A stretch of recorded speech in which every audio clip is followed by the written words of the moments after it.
Hey everybody. So an update on the dash pod. Starting to wire it up.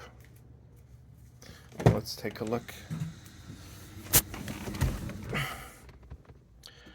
we've got the main power switch, we have the fan in the back, we have the camera, the remote sensor for the high voltage bus line, and the LEDs here, which are controlled by sound, so they'll move to music.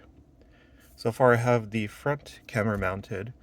You can see the DVR function is on, so when I'm driving it'll record both front and rear cameras. I don't have the rear cam on, so I can't swap to it, but it will allow me to, the whole point of this was to have a rear view mirror, because if you guys remember, I can't have a mirror. Can't see behind me. So this will be my mirror and DVR in one. So I have 4 functions hooked up. What I still need to hook up, and why the car is sort of open right now as I run wires, is we have high voltage negative, so for the 400 volt bus. We have the thermistor precharger.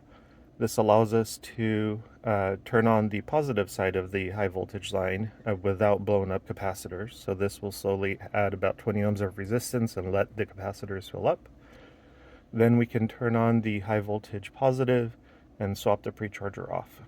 We have the remote sensor line, 12 volts, which is going to feed data to this guy. So we'll see voltage and amperage go into the high voltage amplifier. And we have the 12 volt line for the amplifier and the remote line controls. So I removed all of the other circuitry I had back here. I'm going to clean this up. So the LCD I had, the circuitry has all been removed. And I'll rebuild this rack here. That way only the switches control everything. So I won't be using the Raspberry Pi anymore. This is another high voltage bus, a voltmeter. So that way I have one visually back here. And then I have the remote one that will send the data to the dash pod. So hopefully by the end of the week or so, I can have this cleaned up. I'll be at the Brea Father's Day car show if you want to check the car out. Thanks for following.